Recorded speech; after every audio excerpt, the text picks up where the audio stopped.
but some of the most talented, maybe most importantly, the word talent, successful and innovative business leaders anywhere on the planet. Whether you have come from near or far, we're delighted to have you invest right here in the hottest country anywhere in the world. Every leader is saying the United States, we're the hottest country in the world. We're going to keep it that way too.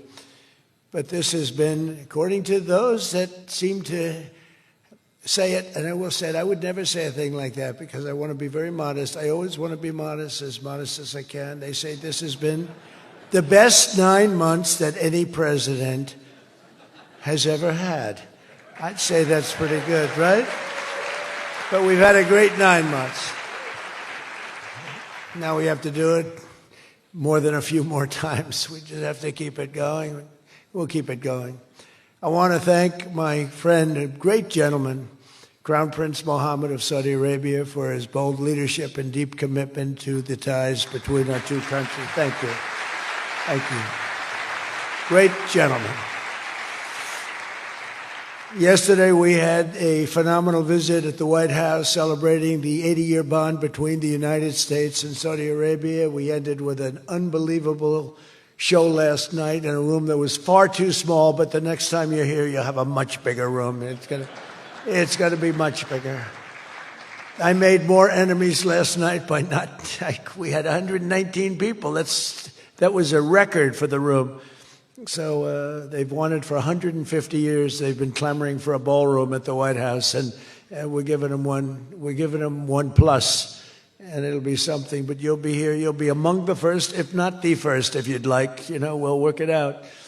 But you had a lot of people that wanted to be there. They really would have witnessed something that was really incredible. The entertainment last night was incredible, including our great opera singer, but including the military. The talent and the military musically is also incredible. So it was great to be with you last night. I think it was something to behold. We officially designated the kingdom yesterday as the major non-NATO ally. That's a big deal. That's actually a very big deal.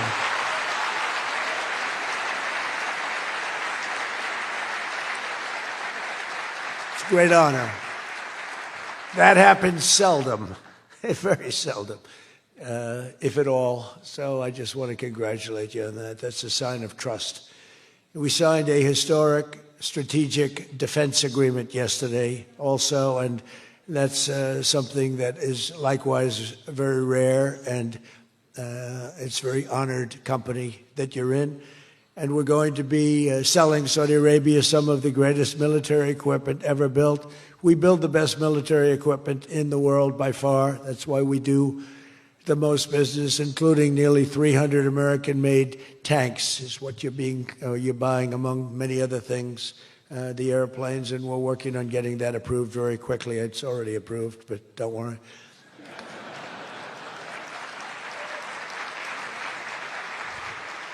We have to go through a process. The process will take, Elon knows, the process will take about, would you say 24 hours? I think so. You're in good shape, very good shape. The partnership between our two nations is among the most consequential in the entire world, and together the Crown Prince and I are making an alliance stronger and more powerful than it's ever been before. We've had good relationships and, frankly, not good. You didn't have a good relationship with Barack Hussein Obama. You didn't have a good relationship with Sleepy Joe Biden.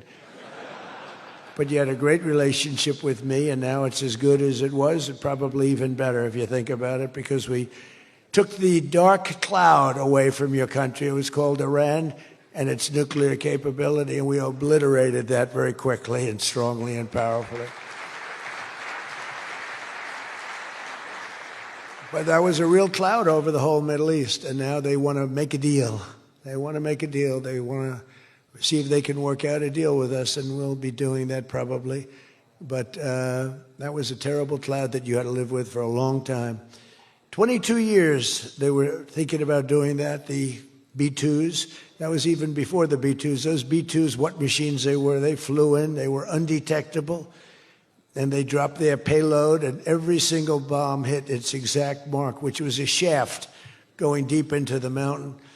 and every single one of them hit, and it was total obliteration. And then I was criticized by some of the fake news for saying the word obliteration was too strong, perhaps. They had no idea. Nobody saw it. 3 days later, when the Atomic Energy Commission went, they said it was total obliteration, beyond obliteration, they said. But they want to make a deal. We'll see what happens. This week, our countries also signed groundbreaking agreements on civil nuclear energy, critical minerals, and artificial intelligence. And I want to congratulate a lot of the great American leaders, business leaders that are in the room. And you'll do a great job for Saudi Arabia and for a lot of other people in the room that are buying your product, taking your product, and using your product. All of that is in addition to the $600 billion investment in the United States that Saudi Arabia announced during my unforgettable visit there last spring. Well, I said, could you try and get that up to $1 trillion? And yesterday, the Crown Prince announced that the number that they'll be investing in the United States is $1 trillion. So that's really an honor.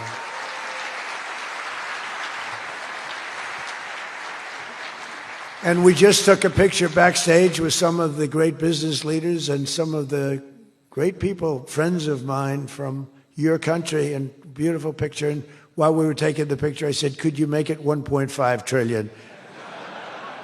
So he's got something to think about. I don't know. We'll get something. I think we'll get something, Scott, right?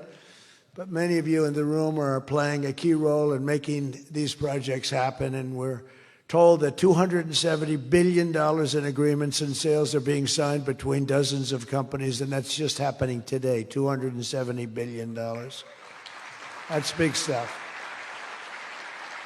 So on behalf of the thousands of American workers who I care about most, I want to thank you for bringing all those jobs and all those great opportunities to America and bringing great wealth to America. We've become a very wealthy country. We have a couple of little things. We're waiting for a decision. We hope that's going to be good, but if it's not, we always find ways, we find ways, but we've done things that nobody thought were possible, and we're taking in trillions and trillions of dollars. Tariffs have been, frankly, the best thing that's ever happened to our country. They've always been used against us, and we never had people that were smart enough to use them in the opposite direction.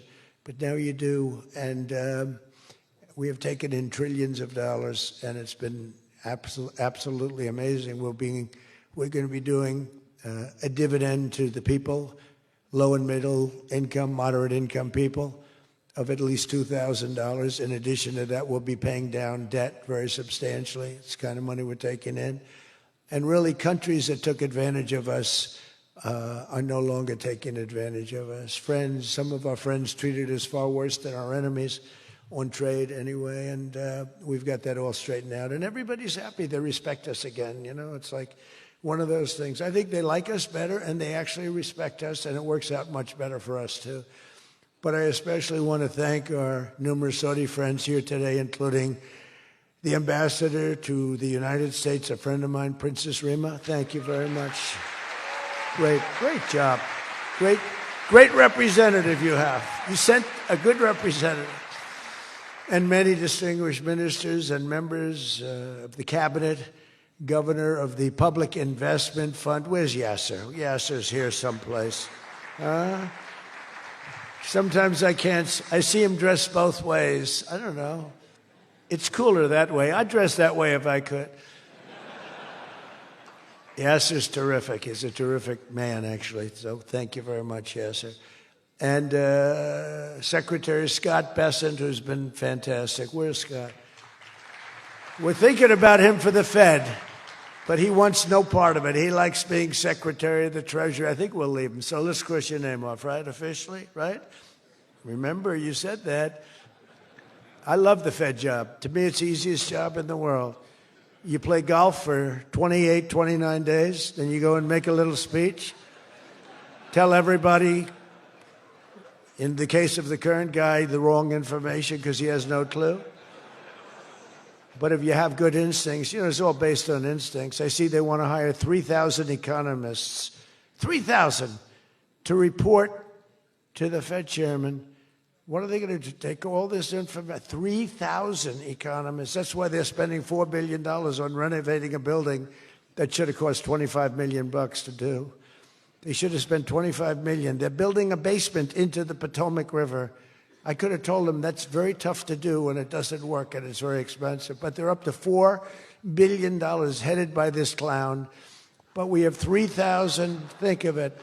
They want to hire 3,000 economists. So they took a poll and they interviewed 71 people. And of the 71 people, 2 people got it right. 2 people. One was a great economist whose name I won't tell you because I don't like him personally, but he is good. And the other one that got it the most right was a man named President Donald J. Trump. Do you believe it? Everyone else was wrong. And I didn't have an economist. Well, I had Scott. But we got it right, didn't we? Huh? We got everything right. Doug Burgum, where's Doug? Will you please drill a little bit faster? Between him and I'll tell you, you and Chris was great on television, and he's setting records. They're setting records, but I'll never be satisfied. Drill, you know, we got elected. Drill we must, I called it. Drill, baby, drill.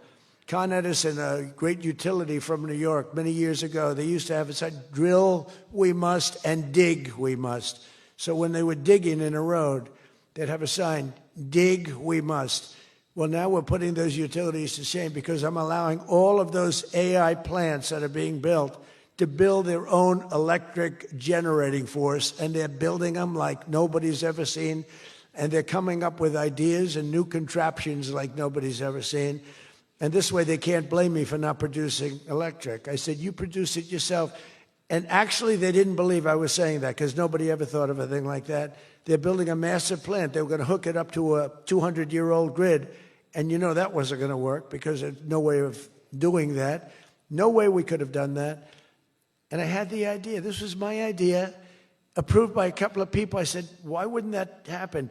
They're building a plant for $50 billion. You know, if you build a shopping center for $50 million, it's okay. It's not a bad shopping center. $500 million, you're talking about top of the line. $50 billion. So when it was first explained, they're spending $50 billion. I said, no, you mean 50 million. No, sir, we mean 50 billion. And then I saw some of them that were the size of Manhattan. I said, they did mean 50 billion. And I said, well, what you're going to do is with that, how would you like to build your own electric generating plant? And they looked at me like I was crazy because something like that, they really didn't understand it. The smart guys, they didn't understand it. They said to me at the next meeting, sir, the biggest problem we have will be electricity. I said, you don't understand.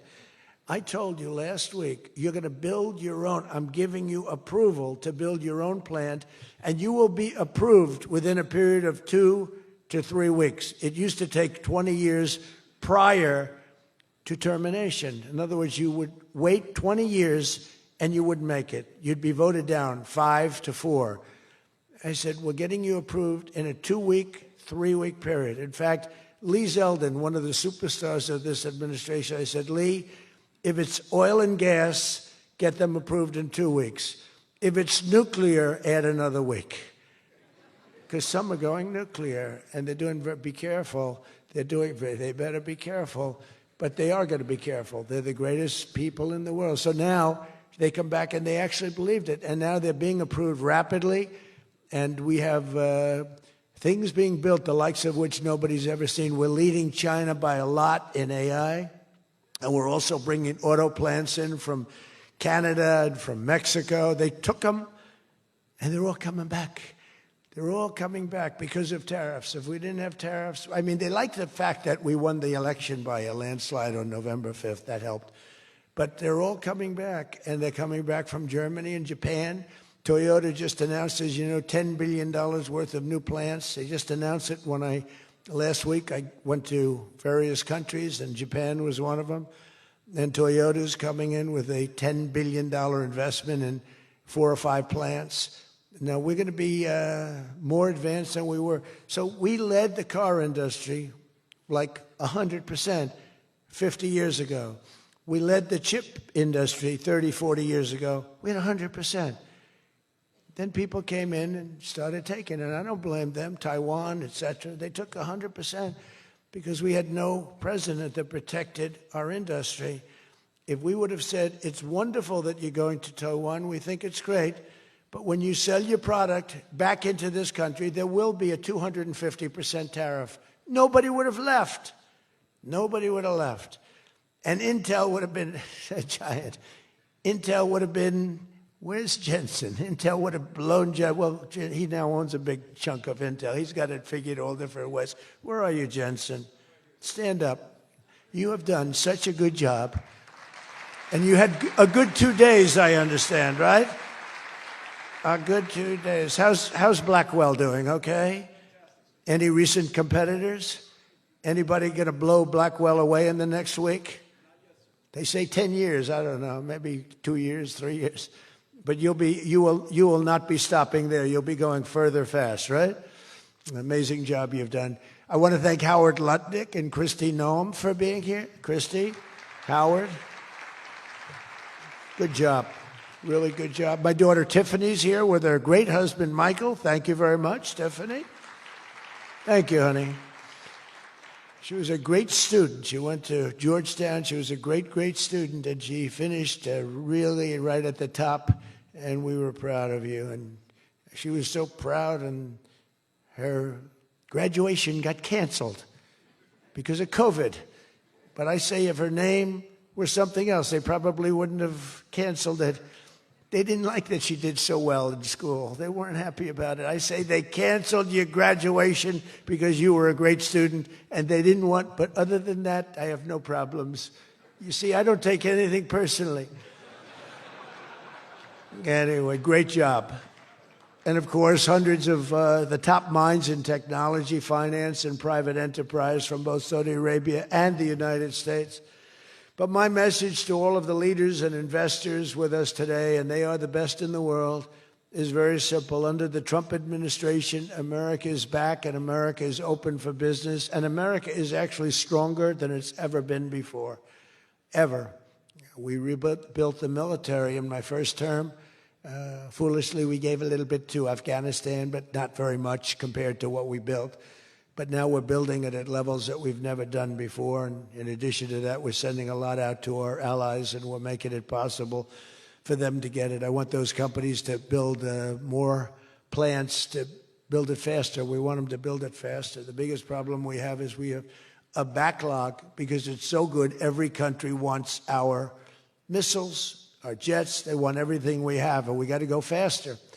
We just have a new plane, the F-47. It won a very strong competition. It's the newest, and that was won by Boeing. By the way, Boeing is doing an amazing job of coming back. Kelly is doing a great job.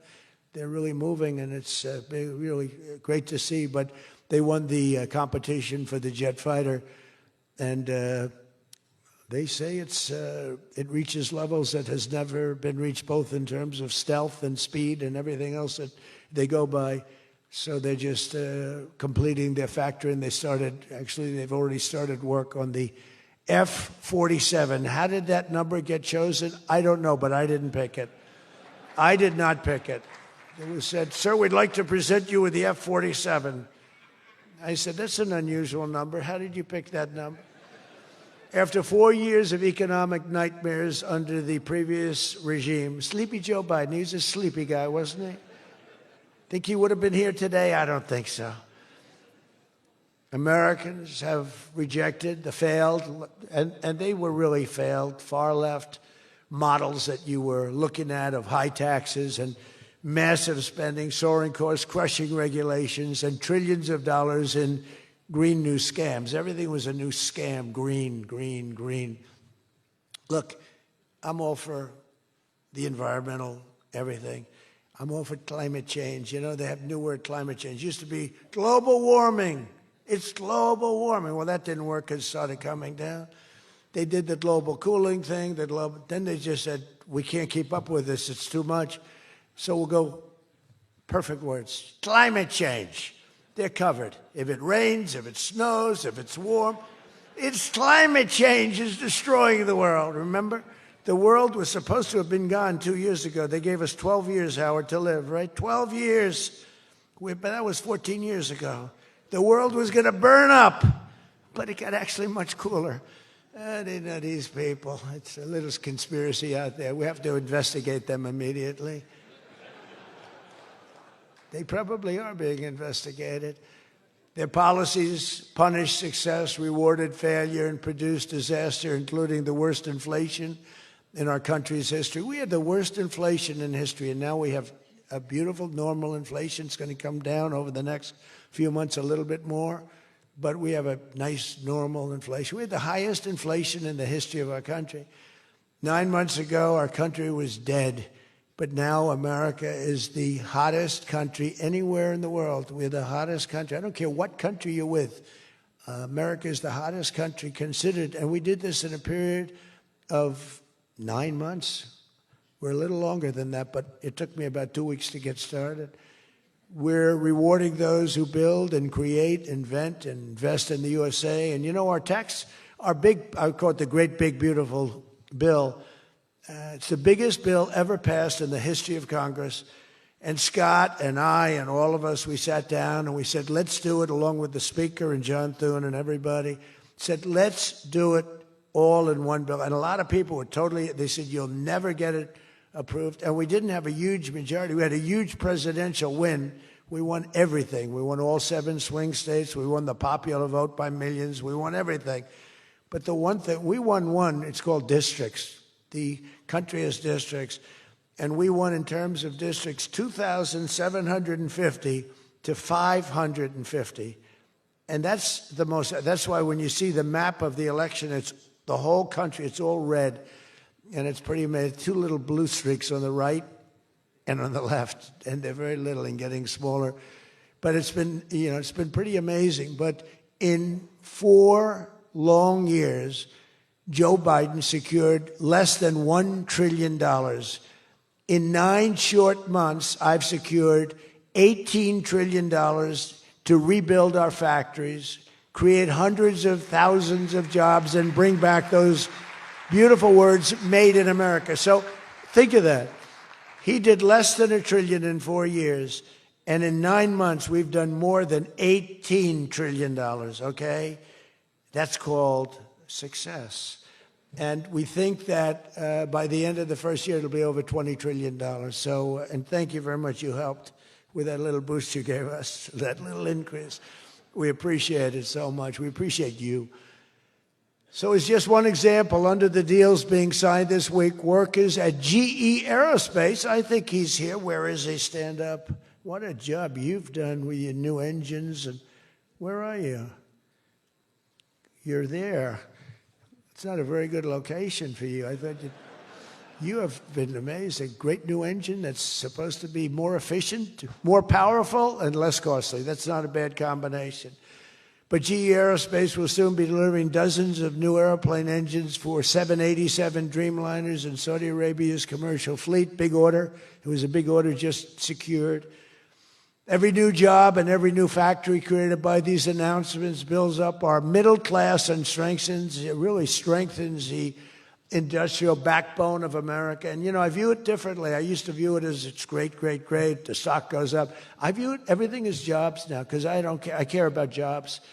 And we have more jobs. It was just announced. We have more jobs right now than we've ever had in the history of our country. Those are big numbers. You know, it's like crazy. It's a great...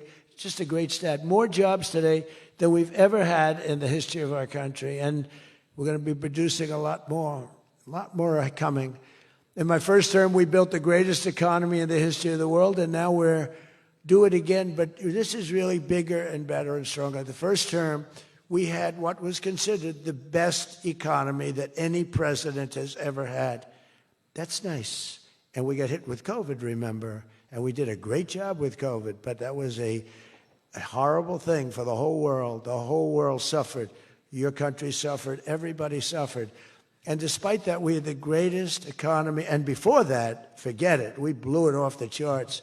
I'll never forget, I met with pollsters the day before I got the news about COVID, but I met with two pollsters because we were starting to think about the next election. They said, sir, if George Washington and Abraham Lincoln came back from the dead and they aligned and they went for the president, vice president as a combination, you'd be beating them by 25 points. And then the next day I was told that something strange is happening. There's a lot of death being reported in a certain country. I won't tell you which one because that country is well represented here, but you know which one. And thousands and thousands of people are dying. And I said, that's strange. What would that be? And it turned out to be a disaster for the world. There's, nothing has been seen like that since 1917. I always thought that when I heard, pandemic or anything you want to call it, but I always thought that was like an ancient phenomena, that could never happen in modern times, but it did. But we did a great job with all of the things that we did with the vaccines, with the so many of the drugs that we came up with, making you better. Regeneron as an example. Regeneron was fantastic. I give them great credit for what they did. But we did great, and then we started doing the gowns and the masks and the goggles and the ventilators. We were sending ventilators all over the world. We became the king of ventilators. But what a period of time that was for all of us. But despite that, we had the greatest economy in the history we had the greatest economy in the history of the world. And I'll tell you, it was an amazing time.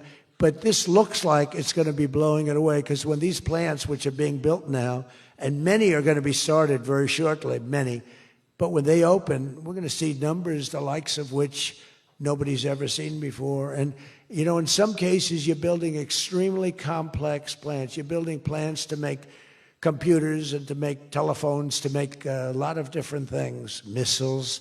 But you're building plants that make things that are very very detailed, and you have to have great knowledge. And you're coming here and you find, if we don't have people that did that before, we are allowing you, and I may take a little heat. I always take a little heat from my people, the people that love me and the people that I love.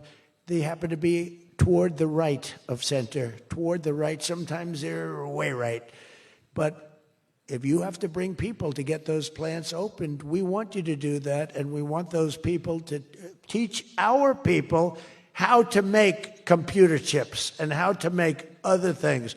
You can't come in, and I'm explaining, you can't come in, open up a massive computer chip factory for billions and billions of dollars like is being done in Arizona, and think you're going to hire people off an unemployment line to run it. They're going to have to bring thousands of people with them, and I'm going to welcome those people. Now, I love my conservative friends. I love MAGA, but this is MAGA.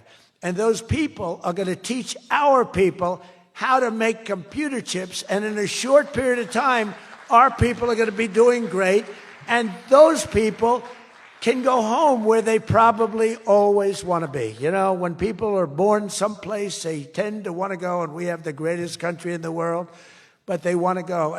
But they're going to do. We had one case in Georgia where a battery factory, batteries are very dangerous to make. They're complex, much more complex than people understand.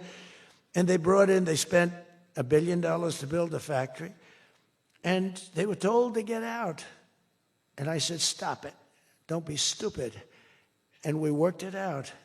And now they're teaching our people how to do it. But they're going to have to spend, Jensen, I don't think you can open up a big plant with your friend from Taiwan where we're going to have 40 or 50% of the computer chip business I don't think you can do that with people that don't even know what a chip looks like. Do you agree with that? So somehow, the people that are against us are really, really smart. They're unbelievable patriots, but they just don't understand. Our people have to be taught. This is something they've never done. And we're not going to be successful if we don't allow people that invest billions of dollars in plant and equipment to bring a lot of their people from their country to get that plant open, operating, and working. I'm sorry. So my poll numbers just went down, but with smart people, they've gone way up. They've gone way up.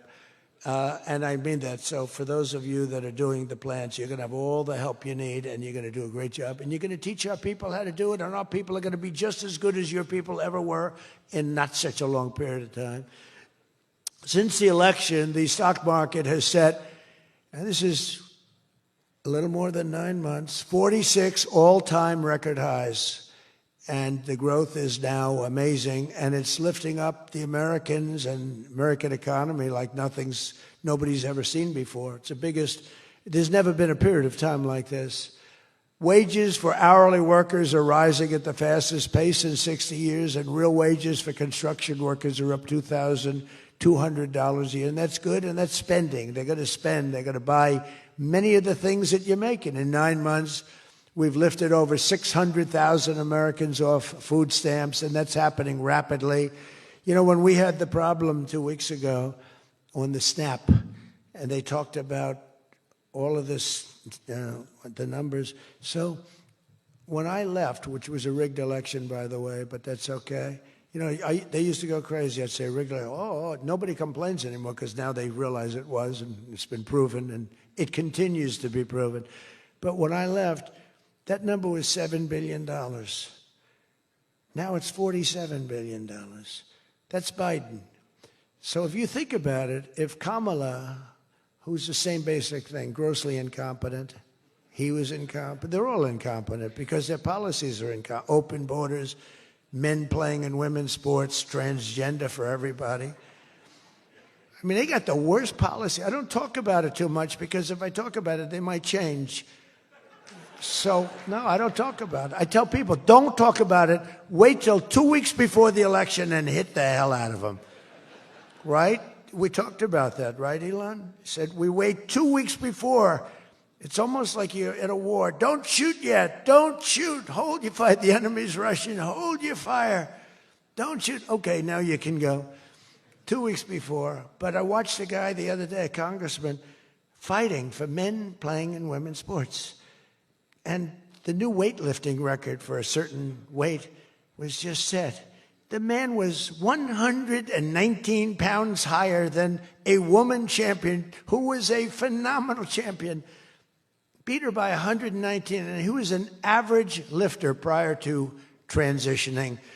A lot of the Saudis are sitting here saying, what the hell is he talking about transition? They don't do a lot of transitioning. They're sitting here, the Saudis are saying, what is he talking about? They're saying, what do you mean women are playing against men? No, that doesn't happen, does it? Yeah, it does. These people are crazy.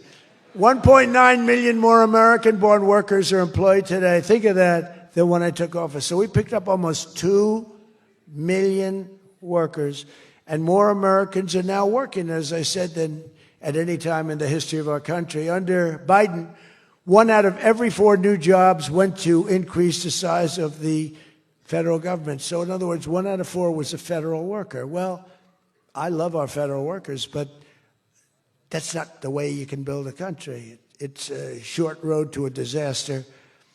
Under my administration, 100%, think of that, of all new jobs created came out of the private sector. In fact, the federal government, we cut thousands and hundreds of thousands of jobs out of the federal government. Now, if I wanted to do something for purely political reasons, I'd say, Susie, let's hire a couple of million federal workers. And you know what happened? Unemployment is unbelievable. We don't do that. They did that. They used to hire workers in order to fudge up the numbers. The federal workers. By the way, Susie Wiles, most powerful woman anywhere in the world by the biggest, most important magazine. Susie Wiles, she had a father, Pat Summerall, the great announcer, football. He was a great football player, became an even greater, the voice of the NFL, and he was supposed to be a tough cookie, and I believe it 100%. Most powerful woman in the world. She can take out a country, take out a country with one phone call. That's power. I don't know if I could do that, but she could. Thank you, Susie. Do you feel good about the job you're doing? Huh? She's never going to be satisfied. She's doing a great job. We're also making incredible strides to make America affordable again. That's a new word that they're using. Affordability, they talk. They had the worst inflation in history. They had the highest prices in history. The country was going to hell. The only thing that we're going up in is our stock market, okay? The only price that we really have, I mean, we're bringing prices down, but they came up with a new word, affordability. And they look at we were all about affordability, and everyone assumes that that meant that, no, their prices were high. If you look at the numbers, since I took office, core inflation is now below 2.7%. It was at numbers that nobody had ever seen before with them. Walmart just announced that the cost of their standard Thanksgiving meal is reduced by 25% this year from last year. So they make, look, the Democrats, I don't know, some of you are probably liberal Democrats. I don't know about in your country. I don't know if you know that word, liberal. The word liberal doesn't exist. But they have a new word now. You can't use liberal. You have to use the word progressive. And I don't like using it. It's a beautiful word, progressive. Progressive, that's not them. They're regressive. No, they're regressive. Think of it. So if I don't get in, we have $20 trillion. Let's say she gets in. Instead of $20 trillion, you'd lose $10 trillion, and your welfare and other benefits would go up by 30%. Look at SNAP. Look at what happened there. From 7 million to 47. From 7 billion to 47 billion, it would be that. So we would lose business, countries and companies and people would flee our country. They would flee, and all of the other things would go up. In other words, would end up with a shell of a country, and I'm being nice when I use the word shell. This country would have been in big trouble, and I don't want to get him in trouble. But that gentleman right there, the most respected man in the room, that's today because we're here. Most respected man, I have to say that. Don't worry, when I'm with other countries and the leaders sitting there, I say the same about them. Don't worry. Don't get carried away. No, the most respected, one of the great leaders, he told me when I was in his country, he said, and I use it all the time. Sometimes I refer to him because I have great respect for him. I figure it sells better. But he said exactly these words. He said, it's amazing what you've done. 1 year ago, your country was dead, and now you've got the hottest country in the world. You were the first one that said that. And I've used your name hundreds of times. I use your name, I say, that king of Saudi Arabia said. But anyway, but it's true. We were a country that was in really bad trouble. We were a country that would have been dead, I believe, within a year or 2 years after the election. We were headed in a very bad direction. And now we're headed in the best direction, I think, that we've ever been headed. According to the USDA, Turkey is down, think of that, 33%.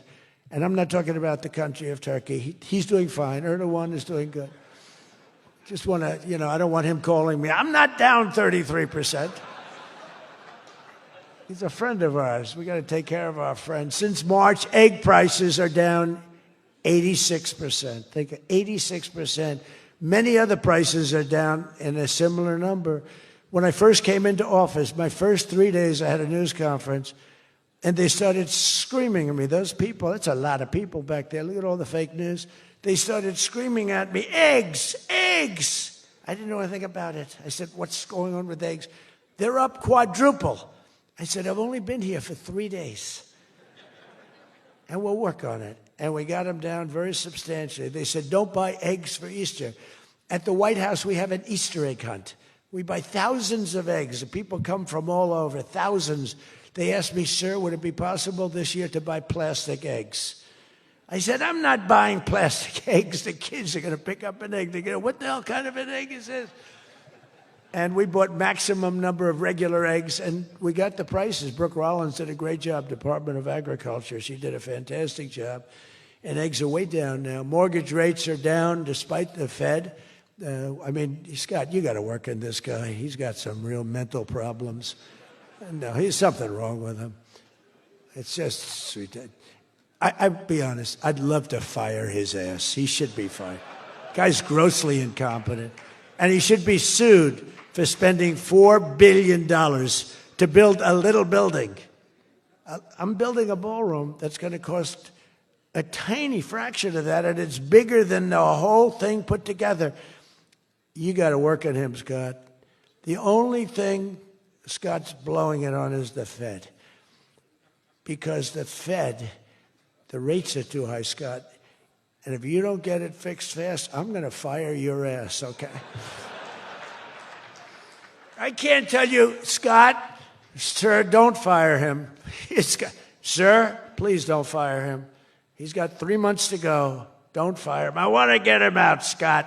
Please. He's the voice of reason. You're very lucky you have him, I'll tell you that. You've done a good job. I think Howard's a little bit more for firing him. Right, Howard? I think Howard would say, get him the hell out of there. Anyway, well, congressional Democrats wanted the largest tax hike in history. They wanted to raise your taxes by 42%, 44%. I proudly gave you the largest tax cuts in American history. Don't forget, the great big beautiful bill doesn't kick in until January 1st. So all these numbers that you're reading about, all these great numbers, that's without the tax cuts. The tax cuts take effect on January 1st, and that's no tax on tips, no tax on overtime, and no tax on Social Security for our great seniors. Even people that go buy a car, they've never had this. You know, middle-income people don't know what the word deduction is. They don't know. This room, they live on deductions. Me too. How much of a deduction do I get? We all live on it. Middle-income people, they don't know about that. They don't really have deductions. We're giving them a deduction on the interest if they buy a nice Tesla car and they borrow the money. You're so lucky I'm with you, Elon. I'll tell you, has he ever thanked me properly? Although I do let him buy other than electric cars, but these are minor details. You know, we had a mandate, which even Elon thought was ridiculous, that everybody has to have an electric car by 2030. And once, fortunately, he said, that's a ridiculous thing. So I keep quoting, but I'm giving them a deduction. Now, Elon would like to have it differently. A deduction only if you buy a Tesla, right? But we'll let it be for everybody. But think of it. You get a deduction on the loan, on your interest payment. I think that's going to be an unbelievable boon to car sales. I think it's one of the biggest things, and we'll see, but I think it's going to be. And the biggest thing I've done for business and jobs is deductibility, where all of that money that you're spending, 100%, think of it, expensing for all new equipment purchase, factory construction, including structure. Every single thing you're allowed to deduct, expensing 1 year. And that's what made our first tax bill, in my opinion, more than anything else, bringing your money back in. We have that, we have everything. Trillions of dollars, hundreds of billions, but trillions of dollars. Apple alone, Tim Cook brought in hundreds of billions of dollars. You couldn't do it under the old tax code. You'd have to pay so much tax, and just the bureaucracy of it. We made it very simple. We charged a fair rate, and we took in billions. Well, we have that. But the expensing, to me, was the thing that made it so successful. And the other thing is all of those tax cuts that we got, that was the largest tax cut in history. On top of adding to those cuts, we extended the original tax cuts. If we didn't extend, you would have had about a 58% tax increase from that point, and we were able to get that extended. So I want to thank the Speaker of the House, and I want to thank John Thune. And a lot of people thought that bill, because we put everything into that one, we took 4 years' worth of things, and we put them into the great, big, beautiful bill. And we got it passed. It was close, like about a quarter of a vote. It was on fumes. We thought for a couple of moments we were not going to be able to get it. Then we would have had to have it in 9 or 12 or 14 different bills. And I don't think we would have gotten many of them approved. We would have gotten some easily approved, but some we would have gotten no votes on. By putting it all together, we got everything. And it was a great job, and I think someday it's going to be appreciated. But among other things, it's the biggest tax cut in history for people and for businesses. So just enjoy it and think of me every once in a while when you're hiring new people and making a lot of money. You just think about us. But I'm cutting a record number of job-killing regulations. That's the other thing. And I've already slashed more than $1 trillion worth of regulations this year. My last term, I gave the largest regulation cut in history, and now we're doing it again. In fact, for every new regulation, they're mandated to cut 10. And so far, it's for every new regulation, they've cut 30. So they have the idea. And very importantly, we stopped Joe Biden's radical crusade to kill oil and natural gas. Somehow, I don't think Saudi Arabia would like me too much if we could decide to kill oil and natural gas. There's nothing like it. It works. Windmills don't work. Other things, I don't want to get into it too much, but they don't work. What does work is natural gas, oil, nuclear, and other things. But the windmills are a disaster. I am the biggest negative person on windmills. They ruin your locations. They ruin. When I look at some of these countrysides that are littered with windmills, and every time it goes around, you lose money. The country loses money. It's a disaster. And I just hope that some of these countries that are losing their ass, we have countries that are going bankrupt because they're putting windmills all over the place. You're supposed to make money with energy, not lose money with energy. And we talk about oil, and we talk even clean, beautiful coal. I said, you're not allowed to mention the word coal unless you precede it by saying clean, beautiful. So I have my people in the office, they're talking about coal, right? And they're going, sir, a clean, beautiful coal is doing very well, sir. And then 2 minutes later, clean, beautiful coal. Then he mentions the third time, sir, coal. No, it's clean and beautiful. Because it needs a public relations help. Coal needs a little help, public relations-wise. So we refer to it as clean, beautiful coal, and it does have its place, that I can tell you. But we're streamlining permitting for all new energy projects, all new mining projects, and what used to take 28 days is now down to very little. But we had times when, not 28 days, we had times when things would take 14, 15, 16, and even 20 years to get approved. We have a maximum day, 28 days. That's the maximum it'll take. It'll never take more. You can come in with $1 trillion factory. You can come in with what it takes, a maximum of. You don't have to go years and years and years, be abused by bureaucracy. If you build a plant now, you're going to have your plant done within 28 days. And a lot of you are all, because I see everyone shaking their head, you're all agreeing. We're getting you approved by very smart people quickly. You know, when you used to walk in with plans done by the best engineers in the world, thousands of pages, and drop them on some guy who's been there for 28 years approving environmental impact statements, and he's looking at pages that he's never seen, and he's supposed to approve it. He has no idea what the hell is in those pages. So we know what we're doing. We're going to get maximum is 28 days. That's why we have so much under construction, and people can't believe it. They can't believe it. And again, remember what I said, most important thing, you're building your own electric plant. You're really becoming a utility in addition to doing what you're doing. But you're building all of the excess, all of that energy, all of that electricity is being built. And your excess electricity, you can sell back to the federal grid. So we even make it there. Under the deals being signed this week, the world's two leading energy superpowers, America and Saudi Arabia, are partnering on energy like we've never partnered before. American Saudi companies represented here today are joining on liquefied natural gas, infrastructure, constructions, and making both of our energy sectors, our sectors are becoming so strong. Just a quick story. In Louisiana, when I first time I got there were two massive LNG plants. One was under review for 14 years and was being rejected. The other one was for 18 years. The people in Louisiana, Doug, you know exactly what I'm talking about. And one was $20 billion, one was $24 billion, like the biggest things, like 3 Empire State Buildings lying on its side. It was massive. And I said, whatever happened with those plans? Well, sir, they're under review. How long has it been? 14 years and 17 years. And they had given up. Massive investments were being made by other countries and the richest people.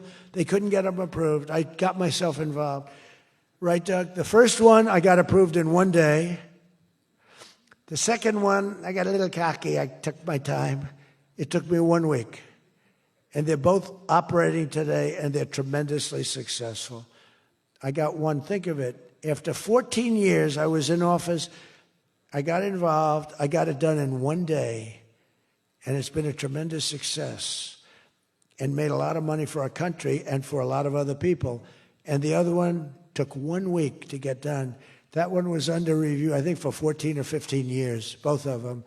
So I'm very proud of that, actually. I also proudly ended the ridiculous Biden-era restrictions on artificial intelligence, and we will work closely with friends and partners like those in this room to build the largest, most powerful, most innovative AI ecosystem in the world, and we are going to work it so that you'll have a one approval process, not have to go through 50 states in the United States. You know, you can't go through 50 states. You have to get one approval. 50 states is a disaster because you'll have one woke state and you'll have to do all woke. You'll be back into the woke business. We don't have woke anymore in this country. It's virtually illegal. But you'll have a couple of wokesters, and we don't want to do that. We want to get the AI done, and I'm working with David. David's done a fantastic job. If he's here, I think he is. He is. Thank you. David's done a fantastic job. But we want one approval, one, and hopefully you have the right guy in the federal government. Hopefully you have the right president, but you have one approval, one approving body, not 50, not, hundreds of people all over the country looking at what you're doing. And basically you're forced to take the worst and the most onerous, right, Jensen? Are you happy with that, Jensen? Thank you.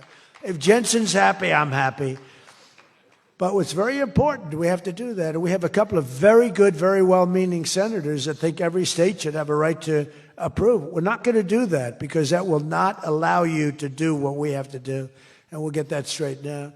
Together, the United States and Saudi Arabia are unleashing really the most incredible new prosperity together. And we're also making history and forging peace. And I've settled 8 raging conflicts, 8 wars. I've settled 8 wars. I have one to go. You know what that one is. I thought that was going to be my easy one because I have a good relationship with President Putin, but I'm a little disappointed in President Putin right now. He knows that. I thought that was going to be the easy one. I settled one war, 36 years. I got it done in 1 day.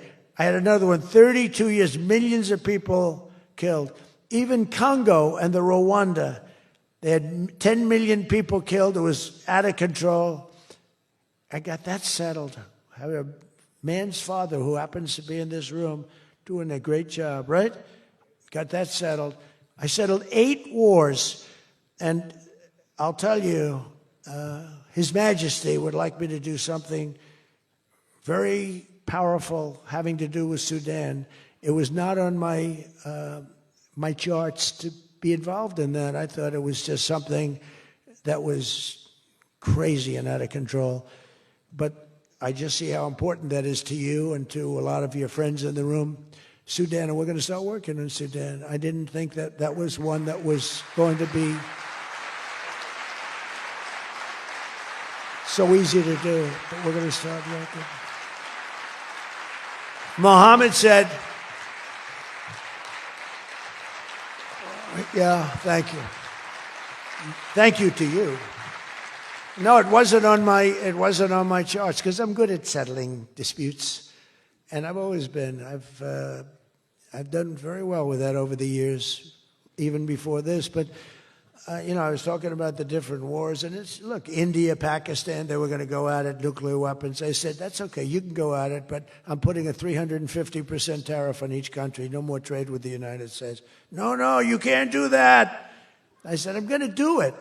Come back to me and I'll take it down. But I'm not going to have you guys shooting nuclear weapons at each other, killing millions of people, and having the nuclear dust floating over Los Angeles. I'm not going to do it.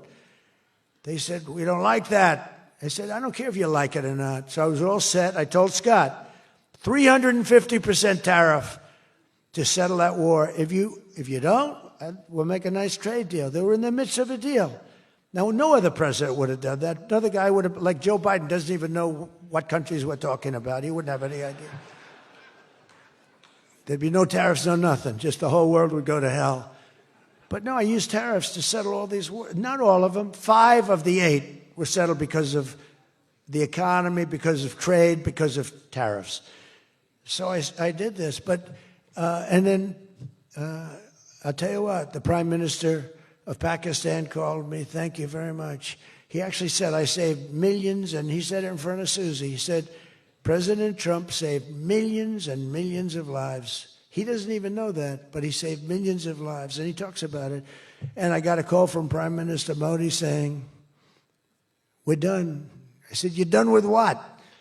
We're not going to go to war. I said, thank you very much. Let's make a deal. But I saved a lot of people, millions of people, on many other wars. Azerbaijan, you know what was happening there? I settled that. That was going on for many, many years. Actually, Putin called me. He said, I can't believe you got that one settled. We've been trying to settle that one for a long time. I said, don't worry about that. Just let me settle your frickin' war, okay? You don't have to help me. I don't need any help. I need help with your war. And it'll get done. But working with the Crown Prince was amazing because he mentioned Sudan yesterday. And he said, sir, you're talking about a lot of wars, but there's a place on earth called Sudan. And it's horrible what's happening. And I viewed it as being just sort of a freelance, no government, no this, no that. And he explained the whole culture and the whole history. And it was very interesting to hear. Really amazing, actually, to hear. And, you know, we've already started working on that, okay? He said that would be the greatest thing you can do. That would be greater than what you've already done. That was your expression. Is that a correct expression? Pretty good. So we're working on that. We started about 30 minutes after you explained to us the great importance of that. I view it differently now than I did just a day ago. But we also... as you know, we had a historic ceasefire. We ended the war in Gaza. And 2 days ago, incredibly, the United Nations Security Council backed the Trump peace plan. And we have a great peace plan. We have peace in the Middle East. This is a strong peace, too. They say, oh, it's tentative. It's not. This is a very strong peace. We have 59 countries signed on.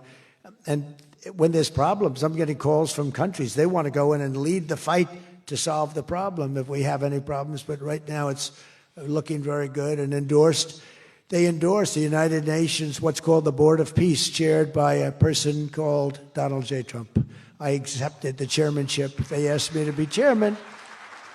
That's what I needed. It's just a little more work, but it's a great honor. That'll be the greatest board ever assembled. When you see this board will blow every board away, and I believe we're going to be lucky enough to have the Crown Prince be a very distinguished member of the board. But we're going to have the heads of the Board of Peace, and I think it will go long beyond Gaza and the Middle East. I can see that going long beyond. There'll never be anything like this in terms of, I know you all have wonderful boards, but this is going to blow it away. It's going to blow them all away, and it's going to do some really good. So in the coming months, the Crown Prince and I are going to ensure that the ceasefire and everything else that's going on that's so positive in the Middle East. Hard to believe. I mean, I've grown up, peace in the Middle East. I used to have peace in the Middle East, but never happened. We have peace in the Middle East. It's an amazing thing. Nobody thought, 3,000 years they talked. Nobody thought it would happen. In just 9 months, our administration has achieved more than most other administrations achieve in 8 years. And we're leading again in just every country.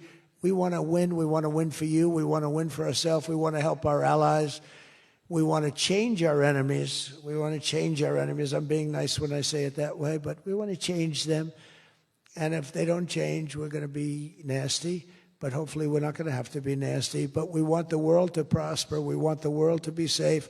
Our alliances are flourishing like they haven't before. And, you know, they're respecting America again. They didn't respect us. We were like a bunch of stupid people. We had a president that couldn't get up and talk, couldn't walk up a flight of stairs. We had people that didn't know what the hell they were doing. We were an embarrassment all over the world. but now we have people that are respected at levels that we've never seen before. So I just want to tell you that this is a group that I respect. I read every single name of every single person sitting in each and every seat, and I either know you or I know of you. This is an amazing group of people, and it really is headed by that gentleman sitting right smack center with 2 seats in between him. He wants plenty of room. And he's going to be the king of Saudi Arabia right now. He's the most distinguished gentleman. He's my friend. And thank you very much for what you've done for us, and we will always be with you. Thank you, Mohammed. I appreciate it. Thank you, everybody. Thank you very much. Thank you.